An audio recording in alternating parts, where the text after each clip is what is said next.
হাতের কাছে আঁকার জন্য কোনো কিছু না পেলে যা হয় আর কি, বসে বসে বোর হচ্ছিলাম তাই এই চার্জারটা নিয়েই বসে পড়েছি। এটা অনেক পুরনো এবং অকেজো একটা চার্জার, তাই এটার উপর আঁকিবুকি করলে আমাকে বকাঝকা করার মতো কেউ নেই। কিন্তু এই এত ছোট একটা জিনিসের উপর কি আঁকা যায় সেটা ভাবতে ভাবতেই আমার অনেক সময় নষ্ট হয়ে গেছে।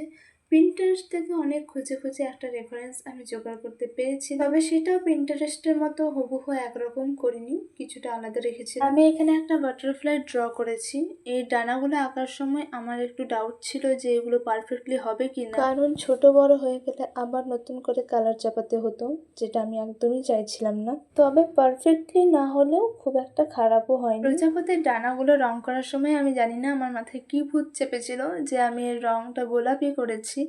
আমি জানি না আমার জীবনে কোনোদিন গোলাপি প্রজাপতি আমি দেখেছি কিনা। তোমরা যদি কেউ গোলাপি প্রজাপতি দেখে থাকো তাহলে অবশ্যই আমাকে কমেন্ট করে জানিও। তবে রং যাই হোক না কেন, ফাইনাল লুকটা কিন্তু আমার দারুণ লেগেছে। আমি সত্যি আশা করিনি এত সুন্দর হবে। তোমাদের এই প্রজাপতিটা কেমন লাগলো কমেন্ট করে জানাতে ভুলো না। ফিরে আসছি নতুন কোনো ভিডিও নিয়ে।